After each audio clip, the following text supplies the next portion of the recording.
Welcome back to another breakdown. We're going to be looking at 5 pieces of work that students have sent in following my online tattoo course.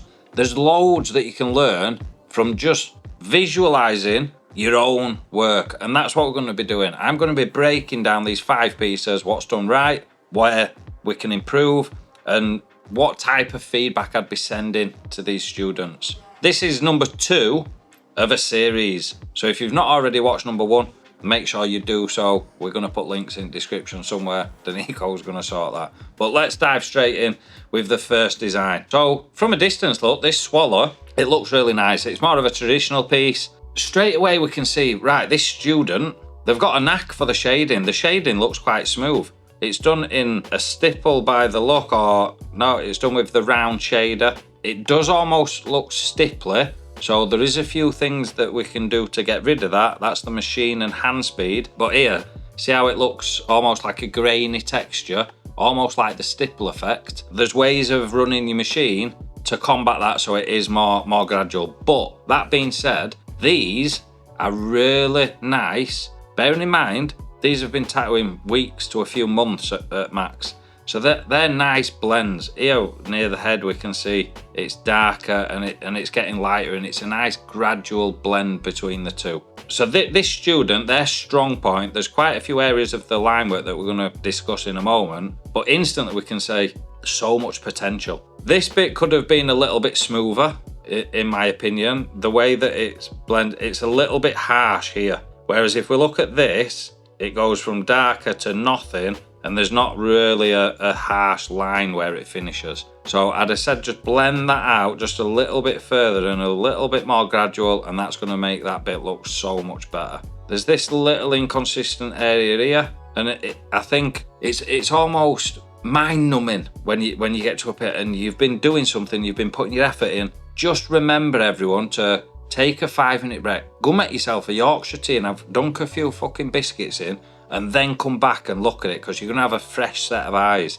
And little things like this would then instantly get picked up on. There's this little section here where you can see that they've done this section on like solid black and then started shading from here, but we can see that there's almost like a harsh line. So that bit needs blending out a little bit further. So that's the shading. Overall, I'm really happy with this shading. I think they've done a really good job. Like I say, this is at the very beginning. The line work is, and it's been a running theme in the last video as well, seems to be the weaker area.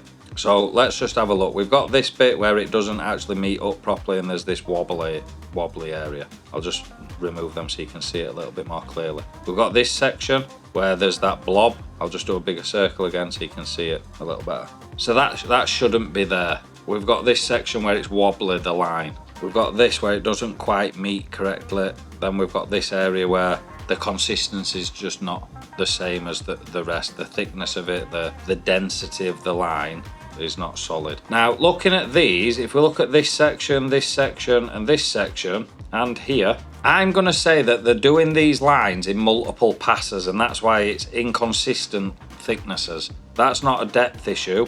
That's they're doing the line, it's not fully going in, so they're doing the line again, and it's inaccuracy that's causing these all different thicknesses. When we're doing a line work, I'm a massive advocate of, look, do it once and do it right. You don't have to do these. So doing the drills that are at the beginning of my fundamentals course is really going to hammer this, so you're practicing single pass lines, which is optimum for this style of work. And I think that's going to be the same. We can see here, look, that it's been done in multiple goes. Yeah, so we can see a little bit of a needle there, and then it's wobbling other way, and it's where they've tried following the same line. So just ignoring designs as such and just having a couple of weeks dedicating everything to, look, I'm going to do lines, is going to totally transform this student's work. Let's move on to the next one. This is a mat. It's just all consisting of practice lines. Good effort with this, following the stencil. However, there's quite a lot that needs improving. Obviously, straight away, the smoothness of the thing and following the stencil accurately. Things like this, and then they haven't really done it on this one, where the lines are not meeting correctly and just totally overlapping and nowhere near each other. Almost drive a car through that gap. Obviously, we don't want that. 10 out of 10 for effort. let's slow things down and let's start thinking, I want maximum control, and be aware of your surroundings. So why is that happening? Because in some areas it's not, others it is. So this one is a lot cleaner than this area. You can't really see where the stop and start point was. I'm guessing it were either there or there. But the fact that you can't definitely tell is a really good point, and it's a step in the right direction. Then we've got all these where you can see all the individual needle marks. I mean, that's literally a tram line. You can see two needles passing through. So what's causing that? Is it the not loading the machine up correctly? Have you damaged the end of the needle when dipping into ink, just hitting the bottom of pot? Something's causing that, but as artists, we need to start, as we're doing his work, think that's not right. Identify the problem and the cause of the problem. If you can, fix it. If it's not fixable, swap the needle, because that's obviously not right, and we wouldn't want people walking out of a shop with that on. Again, these are now practicing curves, so none of them are particularly like perfectly smooth curves. This is literally days into learning how to tattoo. But what's been done right? Well, this one looks relatively solid in consistency. Other than the needle spaying out a little bit, this one looks as smooth as possible compared to the rest. So there is good points in this. We just need to learn what's creating the good points and try and capitalize on it. Then we've got the lines. This is practicing joining lines. Now, there's quite a few of these, so we can see that there's a join there, this little section. However, that little section, these ones you can't really see a join, these you can. Don't get me wrong, there could be a lot straighter, but the purpose of this particular drill is to be able to join lines and not notice where you're joining them. Now, that principle that we're learning here, this student should have been applying it to these a lot better. So again, it's someone showing that they're capable of doing a particular skill, but they're not implementing it when it matters later on. So you've got to keep that level of concentration. Let's move on to next. So this is another student's work, and I've just zoomed out a little bit because there is areas of this that are done a lot better than others. So the dot work shading, this is pointillism. We can see that the general idea, they've got the concept, the shading, it's going from dark and getting lighter, all right? So that part's right. I would be saying to this student, look, forget about the shading at the moment. Your shading's at a lot higher level than the line work and the accuracy to the actual design. So rather than running before we can walk, let's just go back a step, because it's the line work and the accuracy to the design that's holding everything back on these pieces at the minute. So let's just have a little look at this. Obviously, we've got that section there where the lines are not meeting. This line looks very sketchy in compared to this one. If we look, that one's nice, and so I'm referring to this one. That's nice and solid almost. Obviously still room for improvement, but then this one, that's gonna fall out of the skin on a person. Same with this line here. Then we've got this where they've gone over the line twice, and you can clearly see that. This where it's slightly gone over as it's coming out of the skin. This area where it's completely gone past it, and again, the inconsistency of the line work. This little section doesn't meet correctly. Same as there, there's a gap. This is like a tram line, double the thickness. It's where they've not been happy with the first line, so they've gone over it again, but not accurately, not perfectly on it. And now the line is clearly twice as thick, and you can see the individual lines. So there's this that's not followed the stencil correctly.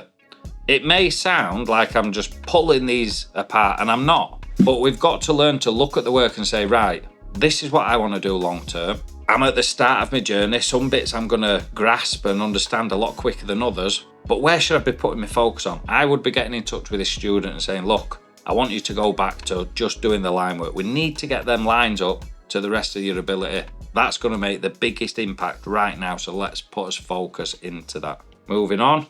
So this piece, I think, is an interesting one. This is to understand shading, so it's done in dot work, all right? Pointillism, it's not stipple shading. Each individual dot is done, and I do that because I want to give the wrist a fucking solid workout and understand depth and precision. Where is the needle going to go? Again, there's areas of this that are done right. So if we just look at the shadow shading at the bottom of the sphere, we can see it's clearly darker here and then gradually gets lighter. That's what we're looking for. It could have, the contrast between the two could have been enhanced a little bit, make the darks darker, the lights a little bit lighter with that smooth transition between the two. That would have improved the overall view. But these are literally days into tattooing, and this is a really solid starting point. This area should have been a little bit darker and then blending out according to the design that they've followed, but that's not my main concern. They've shown enough that they've got a general idea of an artistic ability. We can work with that. The area of concern for me is the line work. It's totally uneven. There's this section, there's this here where there's multiple passes. You can see all individual needles here, look. I don't know whether it's been attempted with a shader. We can see that that section is totally missed. This section here looks a lot more consistent and packed in, but then we've got gaps. Now obviously that's not what we're wanting to happen. We've got where they've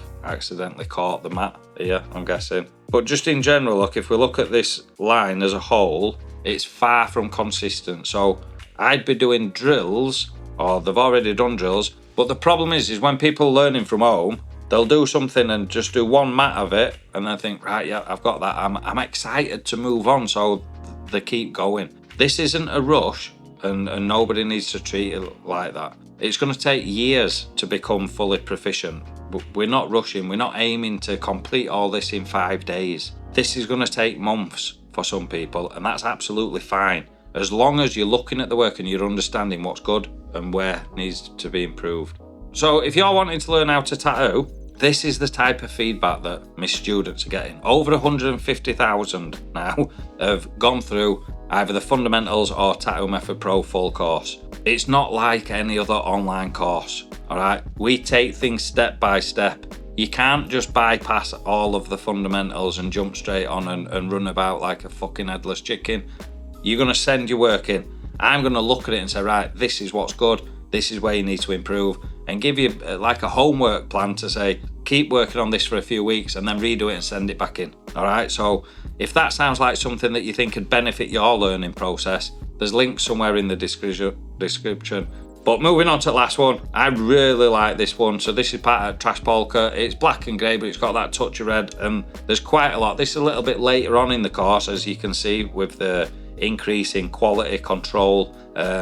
Lots done right on this. A few areas of improvement that we're gonna talk through. I like the contrast of this image. So as we're zooming in, look, so we can start seeing things a little bit more clearer. The blacks, the saturated blacks, and then we've got the soft shades and the highlights. So even from an image, we know exactly what this is. The image is popping off. The areas of improvement now, if we just look at this section at the top a little bit, we can see that the black, and then it's blending in to the red, and then the red is slightly. What I would have liked is less of the hatched look, so just a little bit smoother on them reds. This is typically because you can tell with the rotation of the design, the direction of it, that they've been going side to side with the needle, and sometimes the needles, they're hitting the same place, so they can create almost like little tram lines in the shading. Or it could be the hand and machine speed not quite tuned in together, and it's creating them ladder effect. There's ways of getting around that, and I'd be giving this student advice on how to do it. But overall, with the shading, they've got a really solid point. By the time that had spread out a little bit under the skin, it would look a lot smoother once it had healed as well. Now, just the odd little things, the line work in places does have them little bit of inconsistencies. Now, these bits near the end, absolutely fine. It's just where, as they get into the end of the eyelash, they're just tapering out a bit, which is going to, if anything, make that better, because it gets thinner. So that's what it actually would do. But it's the inconsistency of the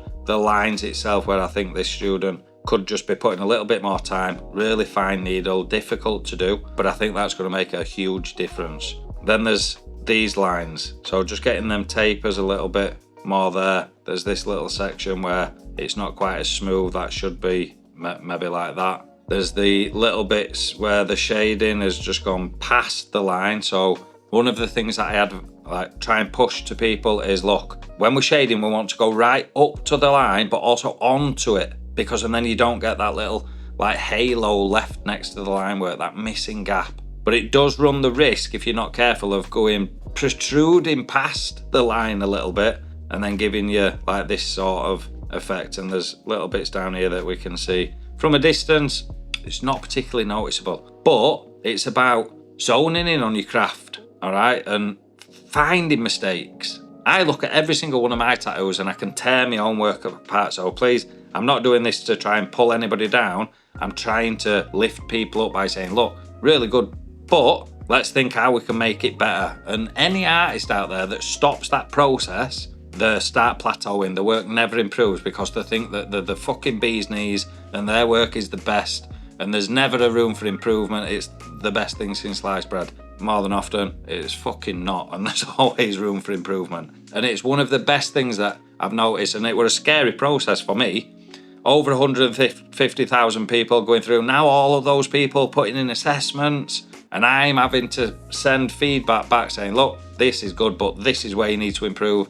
And I'll be honest, I expected a little bit of resistance back, but the response to the feedback has been nothing but incredible. They're all taking it on the chin, or 99% are. There's the odd couple that are like, no, I'm really happy, and I'm like, it's not, and you're not going to pass this module unless you're prepared to change your attitude. But that's the biggest thing that's going to hold people back.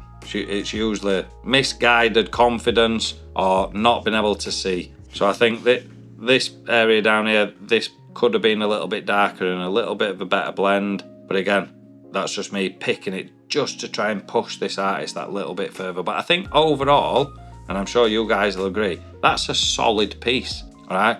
This is from somebody that's just followed an online course a couple of months back, probably never held a machine, didn't even know how to turn one on, to producing stuff like this in a matter of months. Like I say, if you want that to be you, click the link, it's going to be in the description. Thank you for watching. If you found this video helpful, this is the second one of a series. We're going to do a bunch of these. Make sure you watch first and tune in and watch the next one, because I think this is so valuable. If you think it's helped you in any way, shape or form, make sure you hit that subscribe button. And as always, I'll see you in the next one.